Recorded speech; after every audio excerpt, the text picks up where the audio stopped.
కేంద్ర ప్రభుత్వం పరిధిలో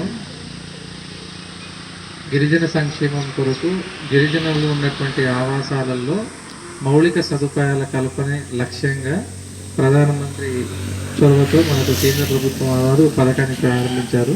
సో దీని యొక్క ముఖ్య ఉద్దేశం ఏంటిదంటే గిరిజనులు ఉన్నటువంటి అన్ని గ్రామాల్లో బేసిక్ నీడ్స్ అయినటువంటి త్రాగునీరు కానీ కరెంటు కానీ మన మిగిలిన అన్ని అవసరాలు ఉన్నాయా లేవా, ఒకవేళ అలాంటి సదుపాయం లేని గ్రామాలు ఏమైనా ఉంటే అన్ని గ్రామాల్లో ఉన్నటువంటి లబ్ధిదారులందరికీ కూడా ముఖ్యంగా గిరిజనులకు వాళ్ళకి సంబంధించినటువంటి ఏవైతే లోటుపాట్లు ఉన్నాయో వాటిని సవరించడం కొరకు ఈ యొక్క గ్రామ సభను మనం ఈరోజు ఏర్పాటు చేసుకోవడం జరిగింది.